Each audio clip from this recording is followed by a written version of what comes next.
भगवते वासुदेव। ओम नमो भगवते वासुदेवाय। ओम नमो भगवते वासुदेवाय। नारायणं नमस्कृत्यं नरं चैव नरोत्तमं देवीं सरस्वती व्यासं ततो जयमुदीरयेत्।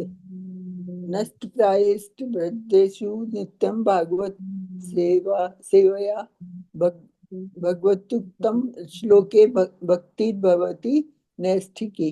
कृष्णाय वासुदेवाय देवकी नंदनाय च नंदगोपकुमाराय गोविंदाय नमो नमः। मूकं करोति वाचालं पंगु लंघते गिरि यत्कृपातमहं वन्दे परमानंद माधवम्।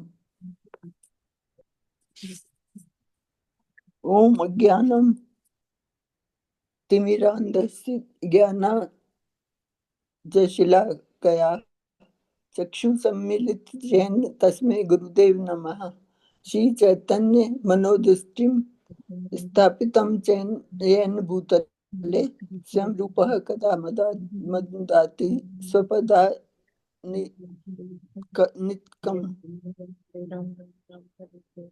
वंदे श्री गुरु श्री युगपद कमल श्री गुरु वैष्णवांश श्री रूपम सागर जात सहगण रघुनाथं साद्वैत सावधूतं परिजन सहितं कृष्ण चैतन्य देवं श्री राधा कृष्ण पादान सहगण ललिता श्री विशाखान्वितांश्च। हे कृष्ण करुणा सिंधु दीनबंधु जगतपते गोपेश गोपिका कांत राधा कांत नमोस्तुते। तप्त कंचन गौरांगी राधे वृंदावनेश्वरी वृषभानुसुते देवी प्रणमामि हरिप्रिये। वाञ्छाकल्पतरुभ्यश्च कृपा सिन्धुभ्यः च पतितानां पावनेभ्यो वैष्णवेभ्यो नमो नमः। श्री कृष्ण चैतन्य प्रभु नित्यानंद श्री अद्वैत गदाधर श्रीवासदि गौरवृंद। हरे कृष्ण हरे कृष्ण हरे कृष्ण हरे राम राम राम हरे हरे। थैंक यू माता जी। गौरी हरे माता जी, आपका बहुत बहुत धन्यवाद। आपने बहुत कृष्ण। सुंदर जप किया और प्रार्थनाएं भी की। माता जी, आप कितना मतलब आप काफी टाइम से जुड़े हुए हैं, आप रोज ज्वाइन भी कर रहे हाँ हैं, तो हाँ 16 माला कर रहे हैं माता जी? हाँ, जी माता जी मैं करती हूँ। और है ना, बीच में अभी जो बीच में मैं थोड़ी बीमार हो गई थी तो अच्छा। संपर्क नहीं रहा आपसे। ओके, ठीक है ठीक है।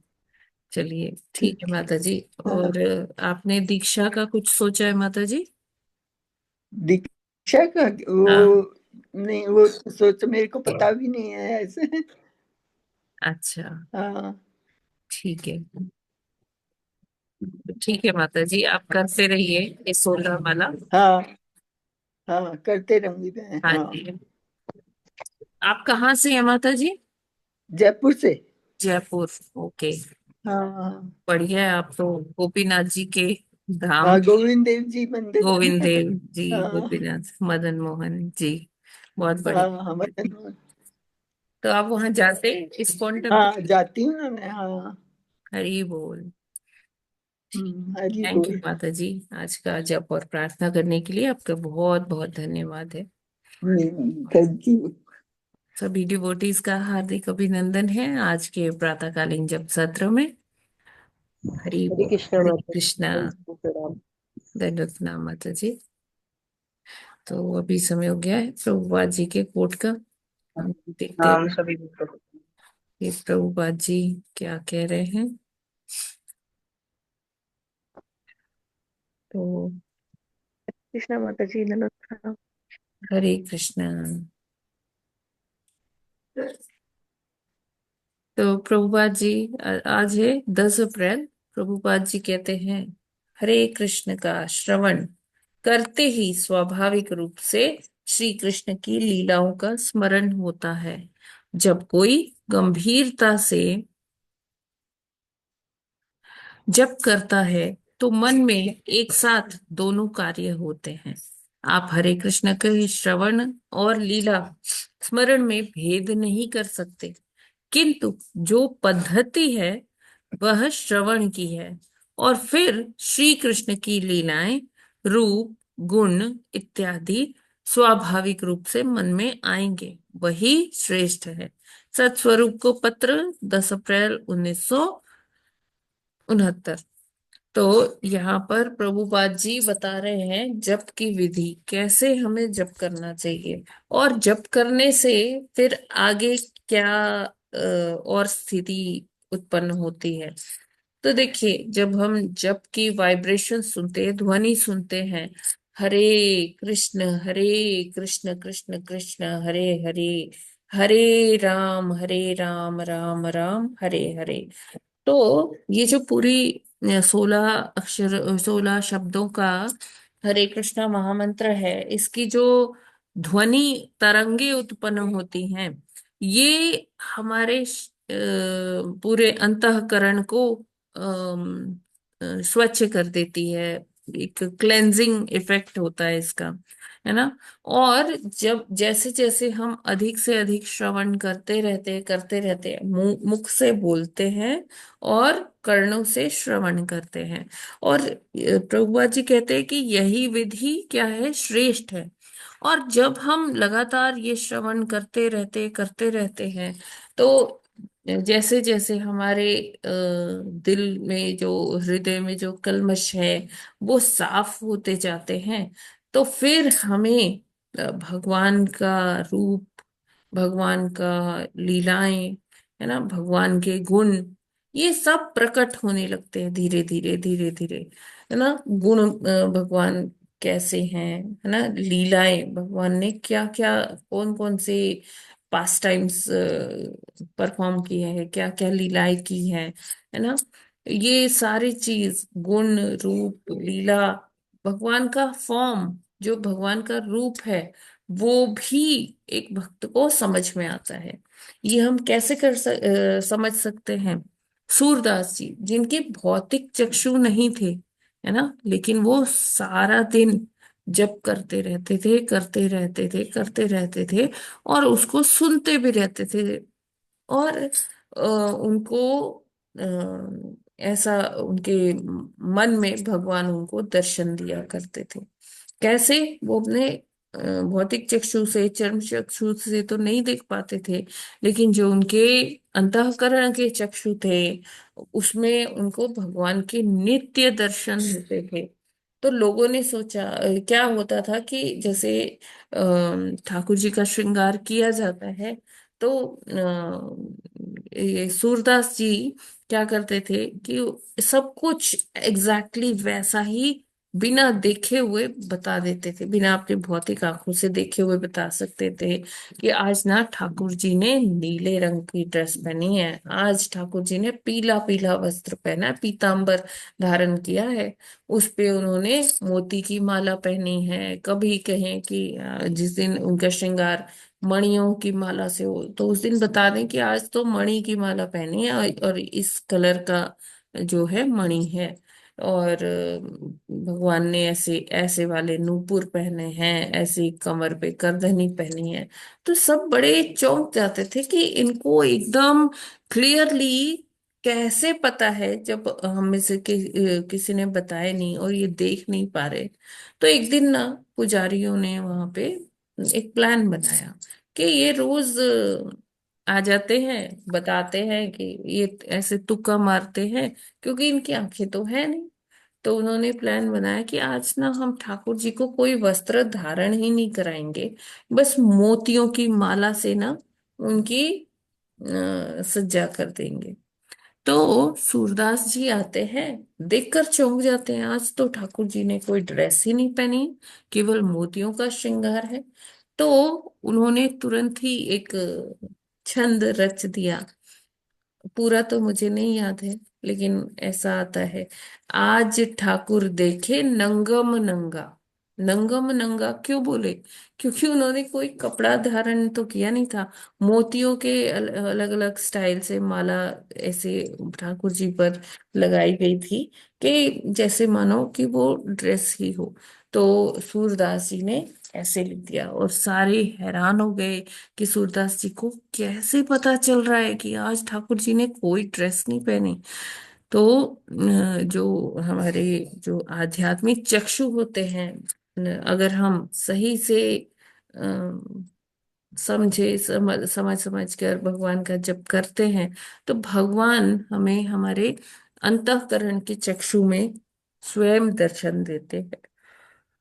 तो इस तरह से सूरदास जी भगवान का रूप देख पाए, भगवान का गुण भी समझ पाए, और भगवान के जो लीलाएं हैं वो भी उनको होती थी, प्रत्यक्ष दिखती थी।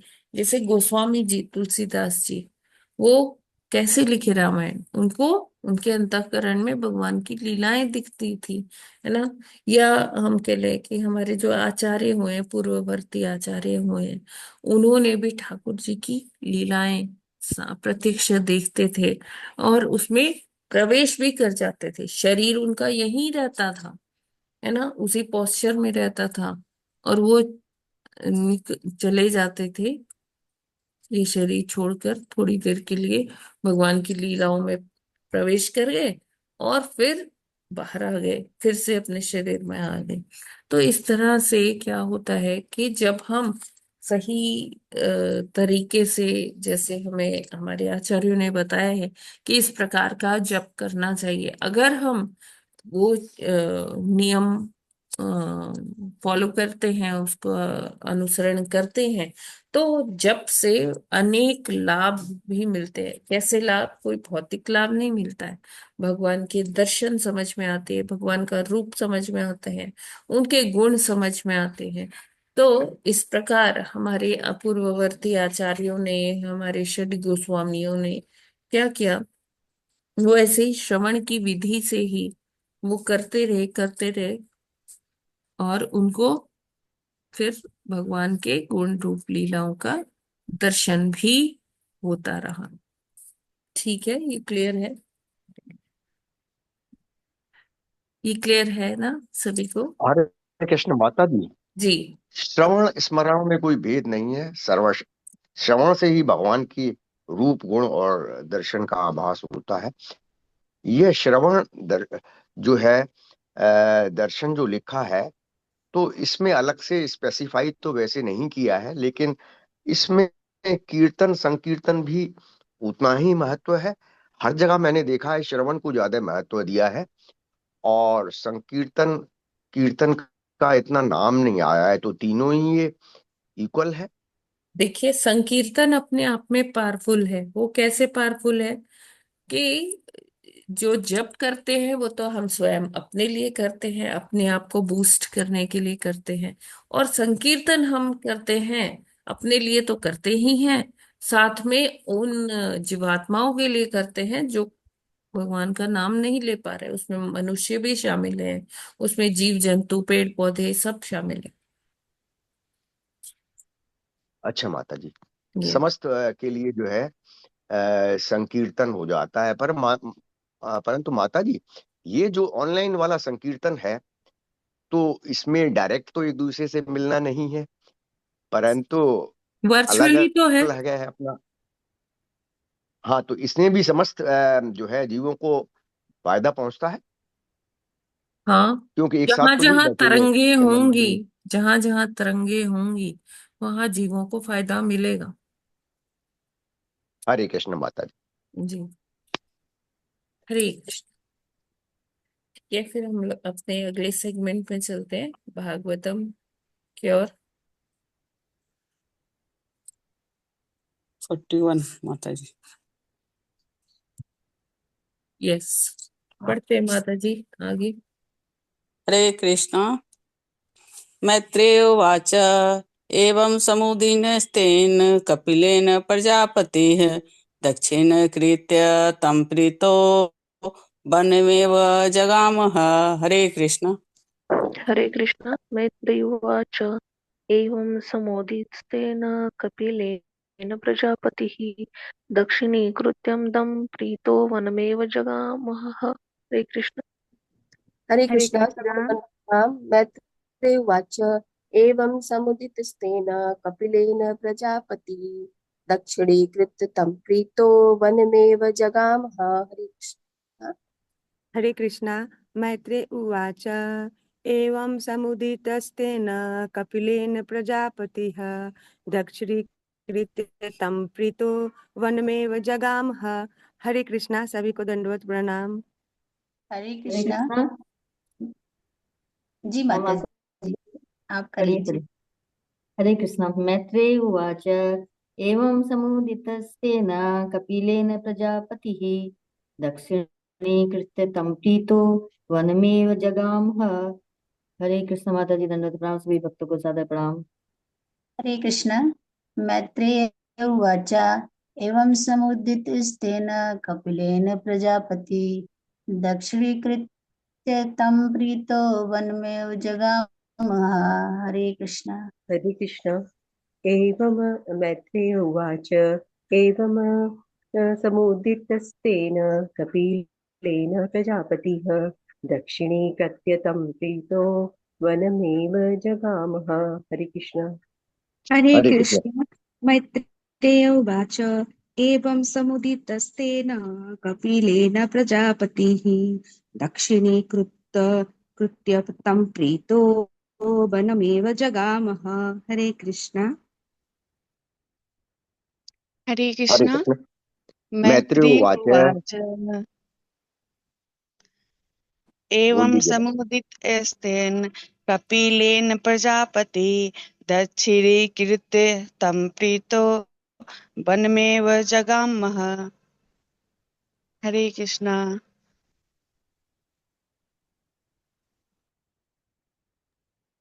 मैत्रेय उवाच एवं समुदितस्तेन कपिलेन प्रजापतिः दक्षिणीकृत्य तं प्रीतो वनमेव जगामः।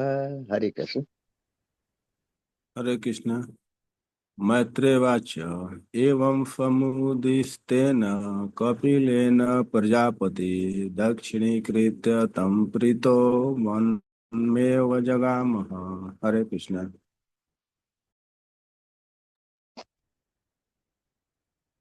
आगे बढ़े माता जी। हरे कृष्णा। मैत्रेय उवाच एवं समुदितेन कपिलेन प्रजापति दक्षिणकृत्यः तं प्रीतिः विनम एवं जगामः। हरे कृष्ण। माता जी मैं पढ़ूं। यस माता जी पढ़िए। शब्दार्थ और अनुवाद और तात्पर्य शील प्रभुपाद जी द्वारा। शील प्रभुपाद जी की शब्दार्थ। मैत्रेय उवाच मैत्रेय मुनि ने कहा एवं इस प्रकार समुदितः संबोधित होकर तेन उनके द्वारा कपिलेन कपिल द्वारा प्रजापति के मानव समाज का जनक दक्षिणी कृत्य परिक्रमा करके तम को प्रीतः शांतिपूर्वक वनम जंगल को एवं निसंदेह जगम प्रस्थान किया वह सब। श्री मैत्रेय ने कहा इस प्रकार अपने पुत्र कपिल द्वारा संबोधित किए जाने पर मानव समाज के जनक श्री कर्दम मुनि ने उसकी परिक्रमा की और अच्छे तथा शांत मन से उन्होंने तुरंत जंगल के लिए प्रस्थान कर दिया। तात्पर्य शील प्रभात जी द्वारा शील प्रभात की जय। तात्पर्य जंगल जाना प्रत्येक मनुष्य के लिए अनिवार्य है। यह कोई मानसिक सैर यात्रा नहीं जिसे कोई एक करे और दूसरा न करे। प्रत्येक मनुष्य को कम से कम एक वानप्रस्थ के रूप में जंगल में जाना चाहिए। जंगल जाने का अर्थ होता है 100% भगवान की शरण में जाना।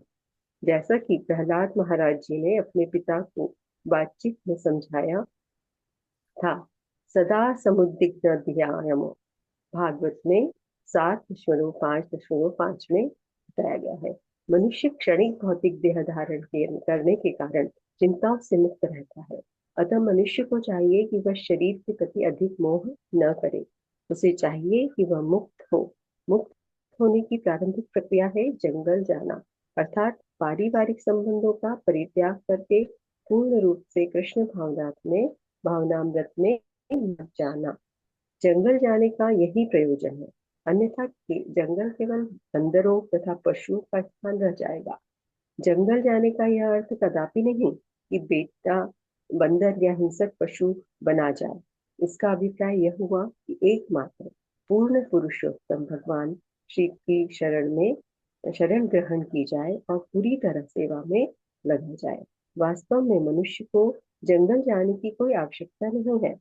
संप्रति जिस मनुष्य ने, माता जी ऊपर कर दीजिए। यस माता जी, एक मिनट।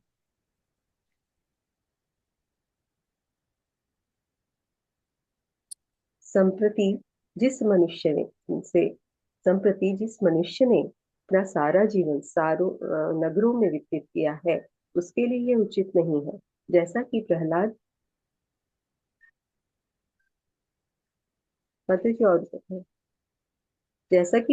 महाराज जी ने कहा है, हित हितचात्म पातम ग्रहम अनक्रमम अंधक्रमम हिच्चात्म पातम ग्रहम अंधकुमम। मनुष्य को सदैव पारिवारिक अंधकूपम, जी अंधकुपम, कूपम, हाँ जी, हाँ, अंधकुपम। मनुष्य को सदैव पारिवारिक झंझटों में ही नहीं लगे रहना चाहिए, क्योंकि कृष्ण भक्ति के बिना गृहस्थ जीवन अंधकूप के समान है। यदि कोई खेत में स्थित अंधे कुएं में गिर पड़े तो वह वहां वर्षों चिल्लाता रहे, किंतु न देख पाने के कारण कोई उसे बचाने नहीं जाएगा, न ही कोई समझ पावेगा कि यह चीख कहाँ से आ रही है। ऐसी दशा में मृत्यु निश्चित है। इसी प्रकार जो लोग भगवान से अपने नित्य संबंध को भूल जाते हैं, वे गृहस्थ जीवन के अंधकूप में पड़े रहते हैं। उनकी स्थिति अत्यंत अनिष्टकारी है। प्रहलाद महाराज ने उपदेश दिया है कि मनुष्य को चाहिए कि किसी प्रकार इस कूप का परित्याग करे तथा कृष्ण भावनामृत अपनाए और उसमें लगे और इस तरह भव बंधन में से मुक्त हो जाए। हरे कृष्ण माता जी, धन्यवाद सर। हरे कृष्णा माता जी, थैंक यू सो मच माता जी। तो यहाँ क्या बता रहे हैं कि अभी जब कर्दम मुनि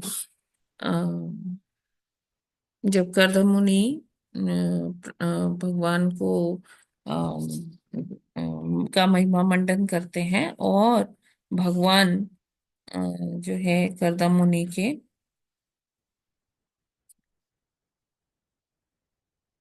एक मिनट, हाँ जी, भगवान फिर कर्दम मुनि से क्या कहते हैं कि आप निश्चिंत होकर वन को जाइए, मैं अपनी माता का ध्यान रखूंगा। क्योंकि कर्दम मुनि को किसकी चिंता हो रही थी? अपनी पत्नी की चिंता हो रही थी। जो पत्नी उनके लिए सब कुछ, अपना महल, परिवार और इतने सुख सुविधाओं का जीवन वो छोड़कर आई थी, केवल कर्दम मुनि के सेवा के लिए, उनको पति रूप में प्राप्त करने के लिए। तो आज उसी पत्नी की उनको चिंता हो रही थी कि वो तो वन को चले जाएंगे, लेकिन पीछे से उनकी पत्नी का क्या होगा।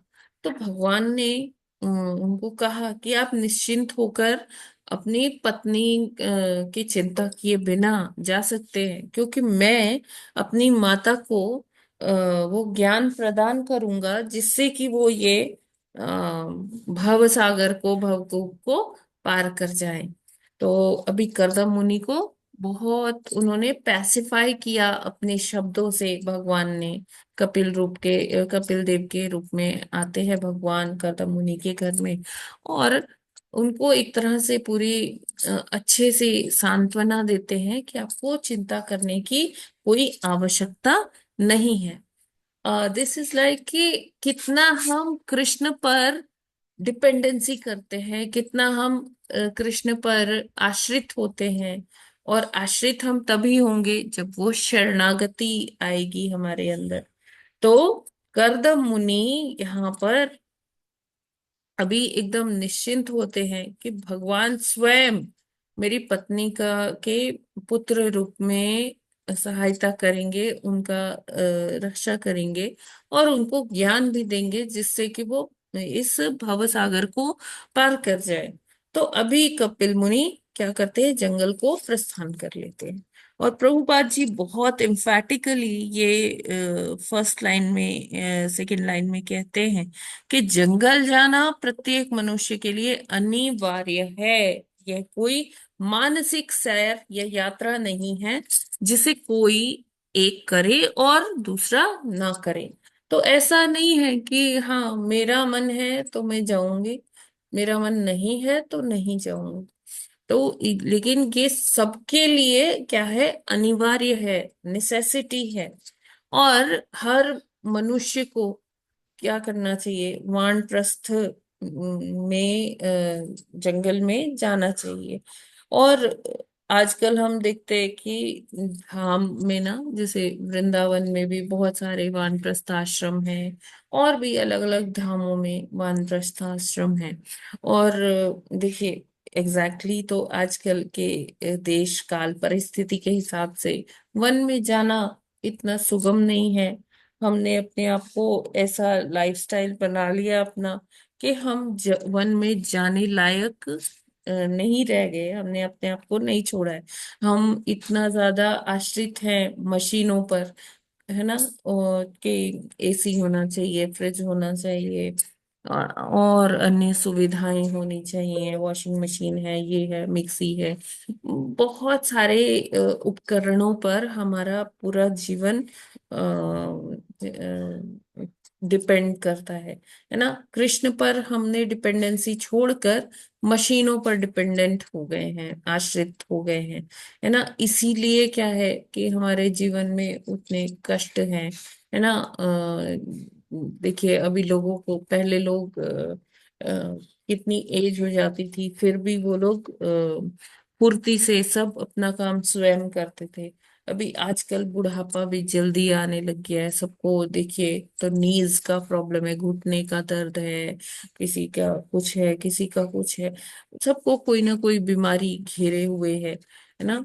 तो ये सब क्या है, ये सब वही है कि हमने अपने जीवन को ना बहुत सुख में बना दिया है, सुख देने का बहुत प्रयास करते हैं अपने आप को, है ना। अपने आप से, अपने शरीर से हमें इतना मोह है कि कहीं इस शरीर को थोड़ा सा भी कष्ट ना हो। लेकिन कुछ भी हम करें कष्ट तो आता ही है। हमने चाहा कि हम अपने आप को सुख दें, सारी मशीनें आ जाए, है ना, मसाला पीसने के लिए मशीन आ जाए, ये गेहूं वगैरह ये सारा चीज पीसने के लिए मशीन आ जाए, हमें खुद से कुछ ज्यादा मेहनत ना करना पड़े, वॉशिंग मशीन आ जाए, फ्रिज आ जाए। ये सारी चीजें हमने अपने शरीर के सुख के लिए बनाई थी, एसी हमने अपने शरीर के सुख के लिए बनाया था। लेकिन अब वो ही चीजें हमारे लिए क्या है, बीमारियों का कारण है। एसी बीमारी का कारण है, फ्रिज बीमारी का कारण है ना। अभी पहले लोग मसाले पीसते थे, सब चक्की में पीसते थे, गेहूं वगैरह। तो क्या होता था, उनकी एक्सरसाइजेस होती थी और जिसके माध्यम से उनको शरीर जो है वो स्वस्थ रहता था। अभी क्या है, अनेक प्रकार की बीमारियां हैं। और क्योंकि हमने अपने जीवन को इतना सुखमय बनाना चाहा था, सुखमय बनाने के चक्कर में वो और कष्ट ही मिलता है। तो वो मतलब हम इस भौतिक जगत में ना कष्टों से भाग नहीं सकते। हाँ, लेकिन हम अपने जीवन को इस प्रकार ढालें कि हम प्राकृतिक संसाधनों पर या जो है वो ज्यादा डिपेंड रहे, भगवान पर ज्यादा डिपेंड रहे। तो क्या होगा कि हाँ, फिर एक समय आने पर 50 वर्ष की उम्र के बाद प्रायः वो वानप्रस्थ जीवन व्यतीत कर सकते हैं पति पत्नी, है ना। लेकिन अभी आजकल जो है ऐसा है, तो इसलिए अभी वानप्रस्थ आश्रम बनाने का जरूरत पड़ रहा है ना। धाम में ऐसे कई जगह पर ये व्यवस्था है, और वहां पर लोग जा सकते हैं और वैसा ही अनुभव कर सकते हैं, क्योंकि उसमें उनको स्वयं अपना सारा काम करना पड़ेगा, सब कुछ, और एक प्राकृतिक वातावरण में उनको ठहराया जाता है। तो इसीलिए यहाँ पर प्रभुपाद जी कह रहे हैं, प्रत्येक मनुष्य को कम से कम एक वानप्रस्थ के रूप में जंगल में जाना चाहिए। जंगल जाने का अर्थ होता है 100% भगवान की शरण में जाना। ठीक है, हम जंगल नहीं जा पा रहे, लेकिन हम ऐसी जगह पर जा रहे हैं जहां पर हमें अपना सारा काम करना पड़ेगा। कहने का तात्पर्य ये है कि भगवान की शरणागति, भगवान की शरण में जा रहे हैं, है ना। और ये इसकी संस्तुति प्रहलाद महाराज ने भी कही है। जैसा कि प्रहलाद महाराज ने अपने पिता को बातों बात में समझाया था, सदा समुद्विग्न धियाम, यानी कि जैसे हम ये आगे पढ़ेंगे आगे के स्कंदों में, मनुष्य क्षणिक भौतिक देह धारण करने के कारण चिंताओं से युक्त रहता है। अतः मनुष्य को चाहिए कि वह शरीर के प्रति अधिक मोह ना करे, उसे चाहिए कि वह मुक्त हो। हमें अपने शरीर बोध से मुक्त होना चाहिए, कि हम अपने, जैसे अभी हम डिस्कस कर रहे थे कि शरीर के सुख के ही लिए हम मशीनों पर आश्रित हुए थे, लेकिन वो ही मशीनें हमारे लिए क्या हो गई है, दुख का कारण हो गई है ना। क्योंकि शारीरिक रूप से सबको समस्या है कुछ ना कुछ। तो इसका क्या सॉल्यूशन क्या है, कि हम अपने शरीर के मोह से बाहर निकले, है ना। हाँ, जंगल जाने का ये मतलब नहीं है कि हम वन के पशुओं के तरह से हिंसक जानवर बन जाएं, हिंसा करने लगे, शिकार करके पशुओं को मार के खाने लगे। ये बिल्कुल भी नहीं है ना। इसका अभिप्राय प्रभुपाद जी कहते हैं यह हुआ कि एकमात्र पूर्ण पुरुषोत्तम भगवान की शरण ग्रहण की जाए और पूरी तरह से सेवा में लगा जाए। अब हमने सारा जीवन तो कैसे व्यतीत कर दिया कि अरे मेरे को नौकरी करने जाना है, अरे मेरा ये काम है, बच्चों के लिए, पत्नी के लिए, पूर्ण सभी परिवारजनों के लिए, हम मित्रों के लिए समय निकालते हैं और भक्ति करना भूल जाते हैं, भगवान के लिए ही समय नहीं बच पाता है। तो अभी ये जो समय है वानप्रस्थ का, अब इसको पूर्णतः भगवान के लिए ही व्यतीत करना है ना। अभी कोई और दायित्व नहीं है, सब जो ये सांसारिक कार्य थे उनको पूरा करके जब लोग वानप्रस्थ में जाए, तो उनको ना तो अपने शरीर से मोह करना चाहिए, ना अपने परिवार जनों से मोह करना चाहिए, ना ही किसी चीज की आसक्ति होनी चाहिए कि ये मेरा गहना है, ये मेरा प्रॉपर्टी है। ये सारी चीजों में हमें ज्यादा वो नहीं, आसक्त नहीं होना चाहिए, है ना। तो यही वानप्रस्थ जीवन का अभिप्राय है। जिस मनुष्य ने अपना सारा जीवन नगरों में व्यतीत किया है उसके लिए यह उचित नहीं है, जैसा कि प्रहलाद महाराज ने कहा कि हित्वात्म पातम गृहम अंधकूप, यानी कि ये जो ग्रह है जिसको हम अपना घर कहते हैं, जिसके लिए मतलब घर के लिए लोग इतने मोहित होते हैं, मैं ये मेरा घर है, मैंने इसे बड़े प्यार से सजाया है, इसमें ऐसे एंटीक पीस लाके हमने इंस्टॉल किया है, पर्दे हमने अपने चॉइस के रखे हैं, पेंट हमने अपनी चॉइस का कराया है, ऐसा है वैसा है। तो घर से बड़ी आसक्ति हो जाती है। तो कहते हैं कि जो घर है, जो परिवार है, हम अपने परिवारजनों के लिए ही समर्पित हो जाते हैं, है ना। तो क्या है कि हमें भक्ति करनी चाहिए, लेकिन हम वो भक्ति नहीं कर पाए, और अपने गृह को हमने क्या बना लिया, अंधकूपम, यानी कि अंधा, जो मतलब वो कुआं जो एक निर्जन स्थान पर है, अगर उसमें कोई गिर जाता है तो किसी को सुनाई नहीं पड़ेगा, निर्जन स्थान है, तो आप चिल्लाते रहिए उस कुएं में से, लेकिन कोई सुन नहीं पाएगा। तो इस तरह से हम देख सकते हैं कि हमें उस अंधकूप में नहीं गिरना चाहिए, क्योंकि अगर हम भगवान से विमुख होते हैं तो निश्चित ही हमारा जो घर है, हमारा जो जहाँ पे हम रहते हैं, वो क्या बन जाएगा, अंधकूप बन जाएगा। और ऐसे में जो जीवन है, वो जीवन भी कैसा होगा, जैसे जो आइडियल जीवन की परिकल्पना है उसके विपरीत ही होगा, है ना। आदर्श जो है स्थापित किए गए हैं एक धर्मपरायण जीवन के, तो उसमें से आप नहीं वो सब कर पाओगे। वो अंधकूप है, अंधकूप इसलिए बोला गया है जहां पर हमें आगे जाने का मार्ग ही नहीं दिख रहा, क्या सही है क्या गलत है, वो हमें पता ही नहीं चल रहा, क्या धर्म है क्या अधर्म है। बस जिए चले जा रहे हैं, जिए चले जा रहे हैं, बस वही खा लिया वही सो लिया, है ना। और कुछ मतलब नहीं है कि हम ये सोचें कि हम इस अंधकूप में क्यों गिर रहे हैं, है ना। अंधकूप जैसे है, तो जब हम गृहस्थ आश्रम की बात करते हैं ना, तो गृहस्थ आश्रम दो प्रकार में विभाजित है। एक गृहस्थ खुद, और एक गृह मेधी। तो गृहस्थ तो वो है जो भगवान जिनके केंद्र में रहते हैं, जिनके रिलेशनशिप्स के, है ना, कोई भी उनका रिलेशनशिप हो, पति पत्नी का हो, पुत्र का से हो, पुत्री पुत्री से हो, माता पिता से हो, हर रिलेशन में केंद्र कौन होते हैं, भगवान जी ही होते हैं। जब हम इस तरह से देखेंगे कि हाँ, ये जो बच्चे हैं ये भगवान के ही दिए हुए हैं, भगवान के ही बच्चे हैं, तो हमारी सारी जो चिंताएं हैं, जो हम उधेड़ बुन में लगे रहते हैं, तो हम उससे बाहर आ सकते हैं।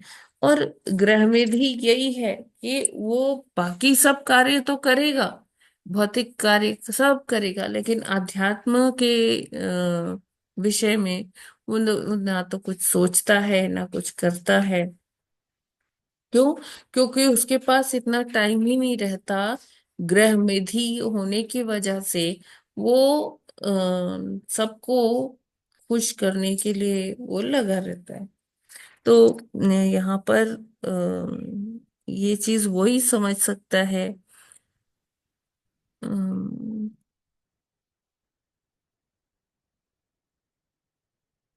कि जो जिसका जीवन जो है धर्मपरायण है। तो क्या है कि जब यहाँ प्रभुपाद जी देखिए लिखते हैं कि यदि कोई खेत में स्थित अंधे कुएं में गिर पड़े तो वह वहां चिल्लाता रहेगा, किंतु न देख पाने के कारण कोई उसे बचाने नहीं जावेगा, ना ही कोई समझ पाएगा कि यह चीख कहाँ से आ रही है। ऐसी दशा में मृत्यु निश्चित है। तो ऐसी दशा में अगर मृत्यु आ जाती है ना, ग्रह मेधी बने हुए हैं, बस अपने मैं और मेरा की चिंता है, तो फिर निश्चित ही मृत्यु आएगी और अंधकूप में हमें और अंदर धकेलती जाएगी।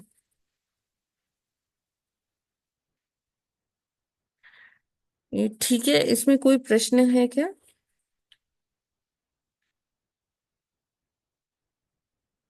हरे कृष्णा। हरे कृष्ण माता जी।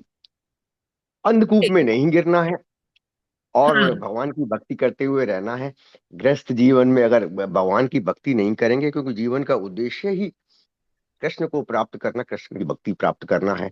अब हर एक को वामप्रस्थ जीवन में जाना है, ऐसा नहीं है कि शौक हो, परंतु वामप्रस्थ का मतलब ये है कि भगवत भक्ति प्राप्त करनी है, उनमें मन लगाना है, पूरा मन होगा तब जीवन का उद्देश्य होगा, नहीं तो अंधकूप में गिरेंगे।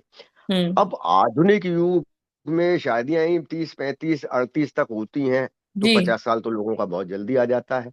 हाँ। ऐसी एक तो वैसे ही कठिन हो जाता है उन लोगों के लिए, क्योंकि जीवन में अन्य भी कार्य करने हैं। और फिर दूसरी चीज, वन में जाने के वजह से जो घर भी कहते हैं कि अगर भक्ति करते हैं गृहस्थों के लिए तो घर भी मंदिर है, क्योंकि भगवान हम्म। का नाम लिया जाता है। तो क्यों ना आधुनिक युग को देखते हुए जो प्रभुपाद जी ने भी कहा है और प्रहलाद महाराज ने भी कहा है, उसके अनुसार जो गृहस्थ हैं वो जो है भगवान का नाम लेते हुए वामप्रस्थ वाला ये सारा उद्देश्य घर पे ही पूरा करें तो भगवत प्राप्ति की दिशा में मार्ग में अग्रसर होते जाएंगे और भगवत भक्ति तो उससे भी प्राप्त होगी। वन में तो ना जा सकते हैं, और जो आश्रम आजकल खुले हुए हैं, आश्रम में भी लोग जाते हैं, लेकिन आश्रम से अच्छा तो जब घर ही मंदिर कहलाता है पूजा वाला, तो घर में ही क्यों ना वानप्रस्थ जीवन का पालन करे। हरे हाँ, कृष्ण। कर तो सकते हैं, लेकिन ये हमें वो जो फाइन लाइन है गृहस्थ और गृह मेधी की, उसको बहुत डिस्टिंक्टली देखना है ना। गृह मेधी नहीं बन जाना है, क्योंकि हाँ बहुत माता जी, बहुत चांसेस सारे हैं लोग। घर में रहने के, बहुत चांसेस हैं कि घर में अच्छा रहने माता, से गृह मेधी बन जाएंगे, हरे कृष्ण माता जी। क्योंकि उसमें वो आपका जो मन है वो आपको यही तो बता रहा है, अरे ये जो भगवान जी है ये मेरे घर के हैं, और हम गृह कार्यों में से आसक्त हो सकते हैं अपने परिवार से, अपने जो भी धन संपत्ति है उससे। इसीलिए कहा जा रहा है कि चीजों को त्याग कर एक ऐसी जगह जाया जाए जहां पर हम भगवान की शरणागति कर सके, मैं और मेरा से बाहर निकल सके।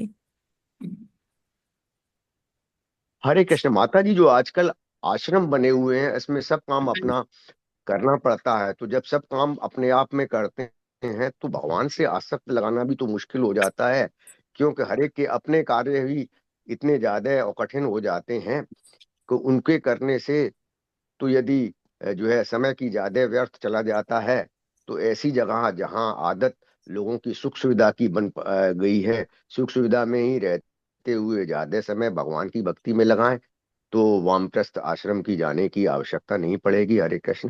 हरे कृष्ण। यस प्रभु जी, लेकिन ये आइडियल सिचुएशन है। हाँ माता जी। माता किसे कौन हाँ। फॉलो करता है ये तो बहुत हाँ माता मुश्किल जी। होगा। हरे कृष्ण। हरे कृष्ण। हरे कृष्णा।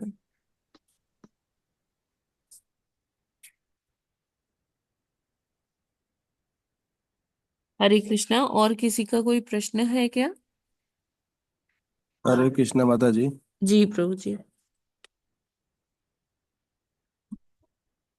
कहिए जी, प्रभु जी। जी। जंगल तो अभी अभी जंगल तो नहीं है माता जी। हम्म। और घर में रहने पर तो गृहस्थ मेधी बनने की पूरा 99% चांसेज है, क्योंकि आज के युग में जिस तरह के घर में रहेगा तो उसको कुछ ना कुछ देखना हाँ ही पड़ेगा हाँ हाँ, वही परिवार। मैं कह रही हूँ कि कहीं ना कहीं आसक्ति हो ही जाएगी। गांव में जैसे माता जी बगीचा उगीचा होता है वहां भी रह सकते हैं ना, अपना कुटिया टाइप बना करके। जंगल तो नहीं है बट हाँ एटलीस्ट हाँ, बिल्कुल घर रह से सकते दूर हैं। है, गांव से दूर है। यस। और से उसी टाइप शहर में फार्म हाउस होते हैं, जी जी जी। तो वहां भी ये कर सकते हैं हाँ, कर वानप्रस्थ का सकते हैं, कर नियम। सकते हैं, लेकिन ये है कि वहाँ डिस्ट्रैक्शंस ना हो, क्योंकि गांव है तो वहां पर पड़ोसी भी होंगे, सब होंगे, तो वो डिस्ट्रैक्शन ही रहेगा। या तो वो सब भी अ, कृष्ण भावना भावित हो। जी माता जी। जी माता जी, क्लियर। जी। यही पूछना था। हरे कृष्ण माता जी। Hare Krishna. Yes. Any other question? हर हरे कृष्णा माता जी, जो स्टार्टिंग में जो श्रीला प्रभुपाद जी के जो पत्र आते हैं, क्या उसकी कोई बुक है? हाँ, उसका वो बनाया गया है, वो जो भी प्रभुपाद जी ने अपने डिसाइपल्स को लेटर लिखे हैं, उसका एक पूरा ग्रंथ जैसा बना दिया गया है। और उसे जब पढ़ते हैं भक्त लोग तो उनको ऊर्जा प्राप्त होती है, ऐसा लगता है कि रोज प्रभुपाद जी उनसे संवाद कर रहे हैं। अच्छा माता जी, इस्कॉन जो मंदिर है वहीं पे बुक का फिर वो नाम क्या है? माता जी ये वैसे एक फाइल सी बनाई गई है और उसको कन्वर्ट कर दिया है कि ऐसे पीडीएफ में, तो हर दिन का अच्छा, हमको मिल वैसे जाता है। पेज के फॉर्म में, बुक के फॉर्म में नहीं है वैसे अवेलेबल? हाँ, लेकिन एक ऐप है उसमें मंथ वाइज डे वाइज दिया हुआ है। माता जी वो कौन सा ऐप है? वो है श्रील प्रभुपाद, मैं आपको शेयर कर दूंगी। ठीक है माता जी। और माता जी श्रीमद् भागवतम है, इस ये भी मुझे मतलब कि अपने पास रखने की मैं प्रतिदिन अध्ययन कर सकूं। जी जो जी। आप पढ़ाओ वही श्लोक मतलब एक बार और पढ़ोगे तो माता जी इसके बारे में बता दो, कितनी पुस्तक, कितने ग्रंथ हैं ये, मतलब कितने वॉल्यूम वगैरह थोड़ा बता दीजिए। कौन सी मेरे को परचेज करनी है? आप भागवतम है आपके पास? नहीं माता जी। तो धीरे धीरे, जैसे आप बुक रीडिंग के लिए कह रहे हो ना, हाँ जी माता जी, कि मैं घर पर भी बुक रीड कर सकूं तो मैं मंगाना चाहती हूँ, तो कौन सी मंगाऊं मुझे पता नहीं है। जब आप टेम्पल जाओगे ना, इस्कॉन टेम्पल, तो वहां आपको बहुत जी सारी माता छोटी जी। छोटी बुक्स मिलेंगी। श्रीमद् भागवतम की माता जी?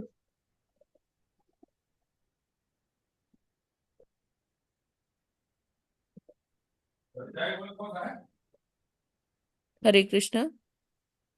हरे कृष्णा माता जी। हाँ जी, कोमल माता जी, आपका आवाज नहीं आ रहा मुझे। माता जी मैं ये कह रही हूँ श्रीमद् भागवतम की मुझे चाहिए पुस्तक। हाँ, लेनी है आपको? हाँ जी माता जी।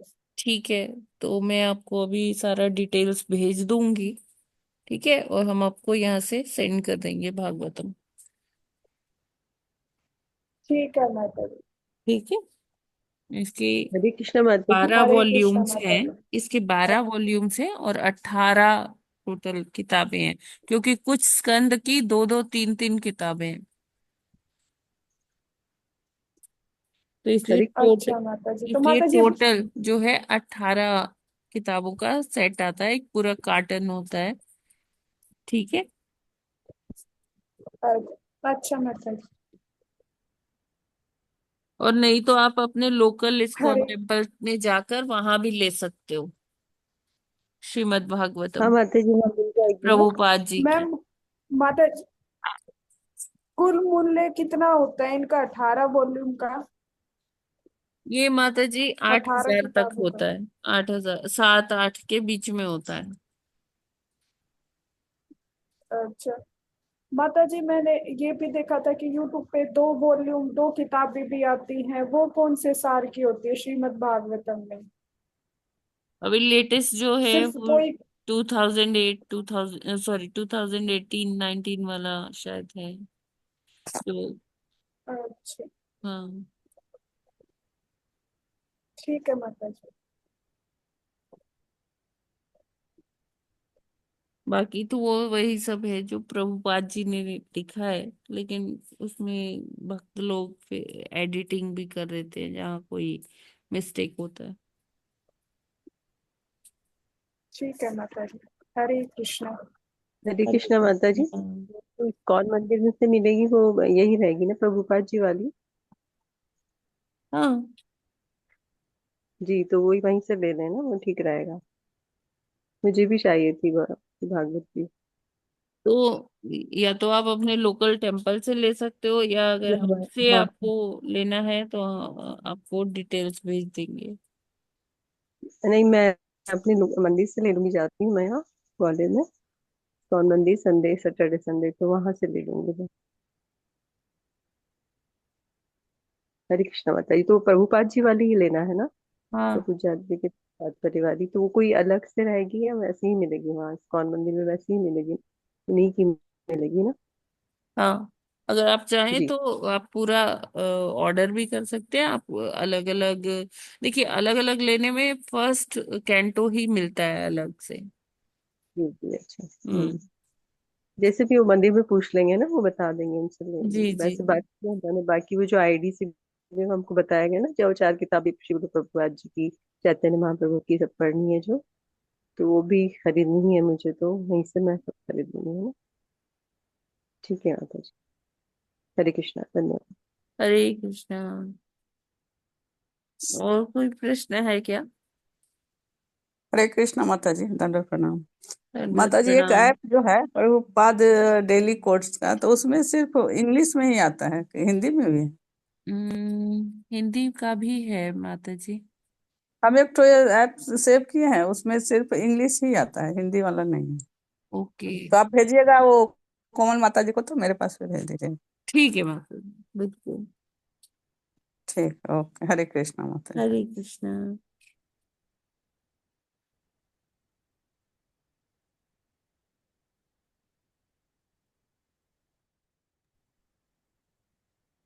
ठीक है, और किसी का कोई प्रश्न है क्या? हरे कृष्ण माता जी, चैट जी, बॉक्स चेक कर लीजिएगा माता जी। क्या प्रभु जी? माता जी कुछ प्रश्न क्वेरी चैट बॉक्स में डाला हूँ। अच्छा, चैट बॉक्स में डाले हैं। ओके, लेट मी सी।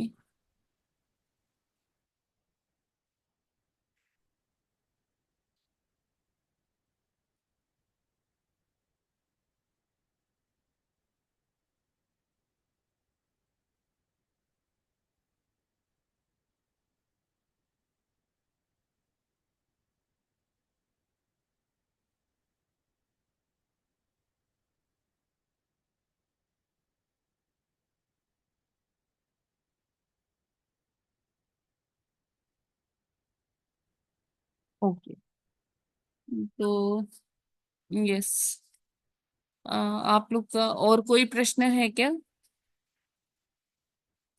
नहीं तो आगे पढ़ें, लेकिन अभी टाइम भी हो गया है।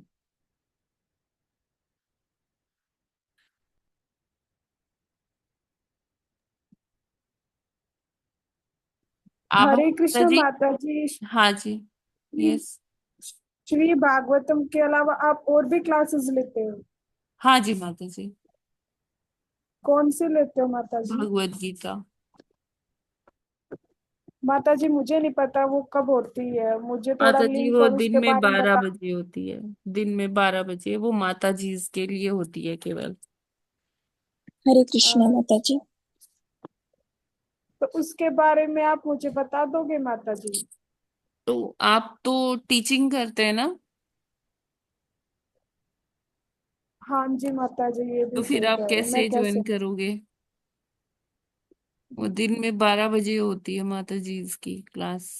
जैसे कि माता जी अब 3 दिन की छुट्टी है, सैटरडे को, संडे को और ओके मंडे को। ओके ओके, मैं ऐड करती हूँ आपको वो वाले ग्रुप में। ठीक, और आज की भी छुट्टी है।